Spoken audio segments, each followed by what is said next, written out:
The most notable aspect overall of the questioning of Pete Hegseth during his confirmation hearings for Secretary of Defense was the degree to which he seemed almost pleased, smirking during much of it, that he didn't know a damn thing and was unwilling to answer just about any direct question. I'm going to give you some examples, and I think there were sort of two categories during the Pete Hegseth confirmation hearings. There were specific questions about orders and global alliances and things which he just didn't have factual knowledge regarding.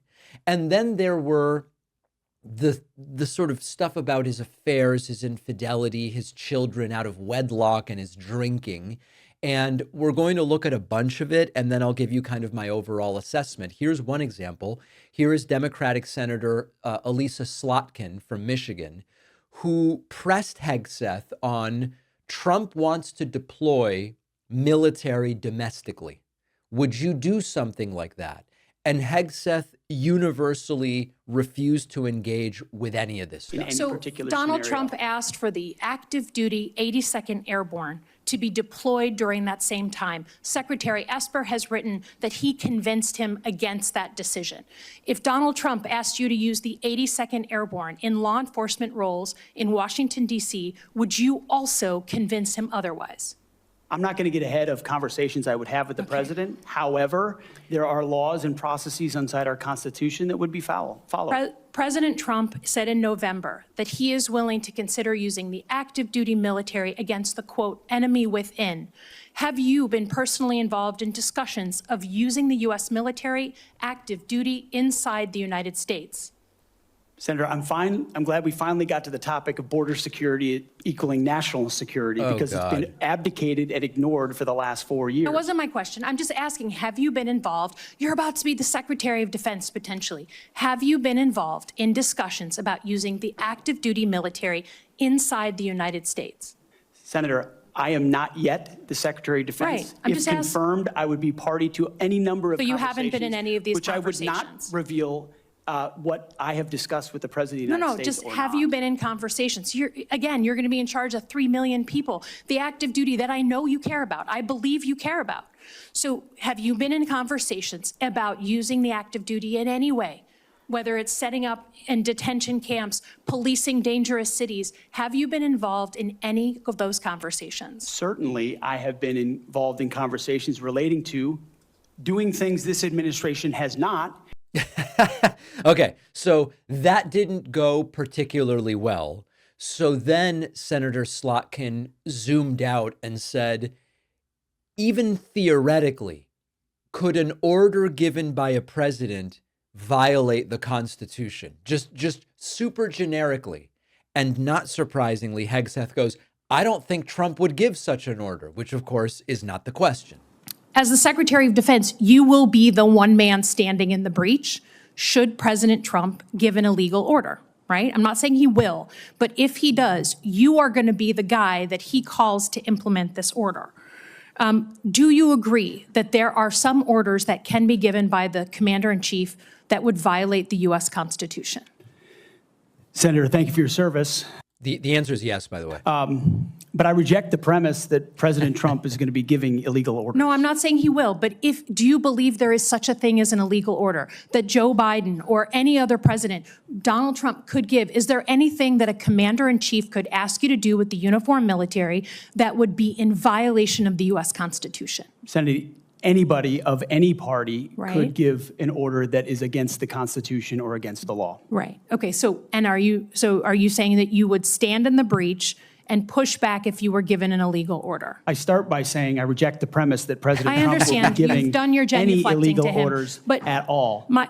This isn't a hypothetical, okay? Your predecessor in a Trump administration, Secretary Esper, was asked and did use uniformed military. Okay, so then we kind of get back into the thing about using military for against domestic protesters. Notice that Hegseth does not say, I will absolutely refuse to execute an unlawful order. It then got worse. It was then Senator Tammy Duckworth's turn. And she started asking Pete Hegseth about some of his factual knowledge. And that knowledge, to put it lightly, was very much lacking. Mr. Hegseth, what is the highest level of international negotiations that you have engaged in, that you have led in? Because the Secretary of Defense does lead international security negotiations. There are three main ones that the Secretary of Defense leads and signs. Can you name at least one of them? Could you repeat the question, Senator? Sure. What is the highest level of international security agreement that you have led? And can you name some that the Secretary of Defense would lead? There's three main ones. Do you know? I have not been involved in international security arrangements because I have not been in government other than serving in the military. So my job has been to no, the answer is no. Can you name one of the combat. three main ones that the You're Secretary talking of about Defense defense signs? arrangements. I mean, NATO might be one that you're referring to. Status of Forces Agreement would be one of them. Status of Forces Agreement. I've been a part of teaching about Status of Forces Agreements. But you don't inside remember to Afghanistan. mention it? You're not qualified, Mr. Hegseth. You're not qualified. You talk about repairing our defense industrial complex. You're not qualified to that.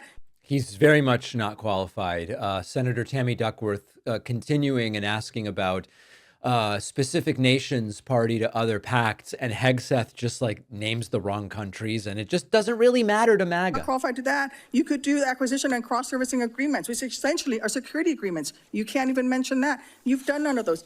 You talked about the Indo-Pacific a little bit, and I'm glad that you mentioned it. Can you name the importance of at least one of the nations in the ASEAN, and what type of agreement we have with at least one of those nations? And how many nations are in ASEAN, by Name the one. way? I couldn't tell you the exact No, you amount of couldn't, nations because in you're that, not but I even know we have bothered to allies do- in South Korea and Japan and in AUKUS with Australia, and trying to work Okay. on submarines with them. Mr. and data Hegseth, transfers none with of those them. countries We have are in allies ASEAN. across. None of those countries are in ASEAN. So I think, to me, this is the most damning stuff. Now, I know that a lot of the headlines were concerned with the drinking and the infidelity stuff. We're going to get to that. And that really goes to Hegseth's character more than his subject matter knowledge. He might be the drunk philanderer that he is, a sexual assaulter that he has been accused of being, but be extraordinarily knowledgeable about international agreements and ASEAN and all of these different things. He happens not to be, and I find the lack of subject matter knowledge by far the more damning stuff. But they did get to the other material as well. Here is Senator Mark Kelly referencing some of the escapades of Hegseth involving alcohol, and Hegseth essentially refused to even say whether they were true or false, just writing the entire subject off as anonymous smears. Virginia, you needed to be carried out of the event for being intoxicated. Senator, anonymous True. smears. Just true or false? Very simple. Summer of 2014 in Cleveland, drunk in public with the CVA team. Anonymous smears. I'm just asking for true or false questions, true or false answers. An event in North Carolina, drunk in front of 3 young female staff members after you had instituted a no alcohol policy and then reversed it. True or false? Anonymous smears. December of 2014 at the CVA Christmas party at the Grand Hyatt at Washington, D.C., you were noticeably intoxicated and had to be carried up to your room. Is that true or false? Anonymous smears. Another time, a CVA staffer stated that you passed out in the back of a party bus. Is that true or false? Anonymous smears. Now, of course, anonymous smear, part of the reason that they are anonymous is that if anyone came forward and said, I'm the person who saw it, all of a sudden the death threats and the MAGAs at their door will make their lives a living hell. You know, as wacky as this is, and after the break, we'll look at Tim Kaine's questioning of Hegseth on these same subjects.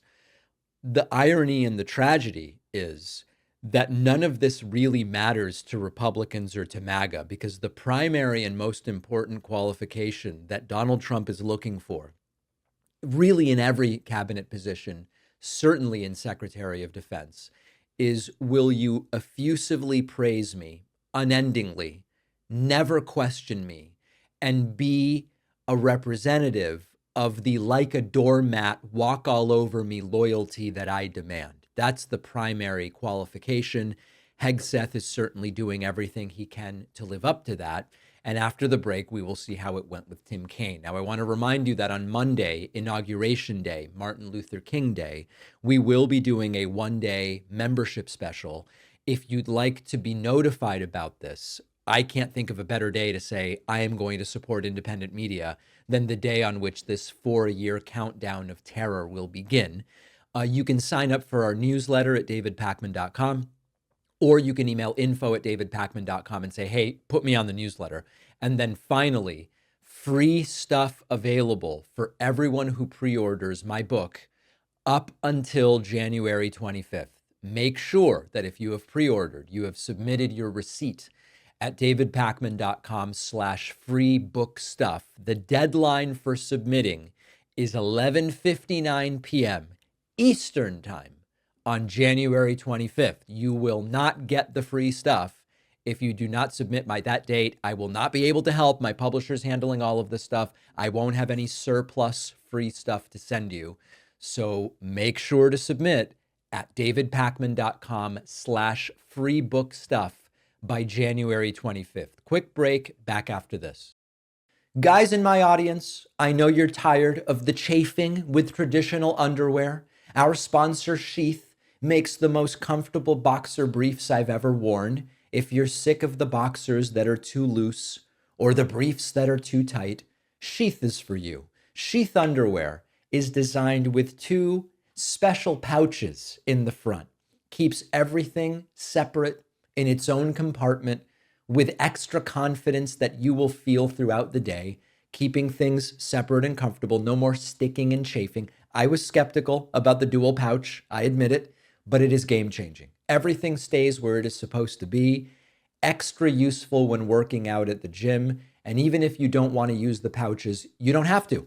It is still the most comfortable pair of underwear I have ever owned. It will blow your mind how soft and stretchy these are, made with moisture wicking technology to keep you dry. If you were ready to take underwear comfort to a new place, a place you didn't even know it could go, head over to sheathunderwear.com/Pakman and get 20% off with the code Pakman. The link is in the description.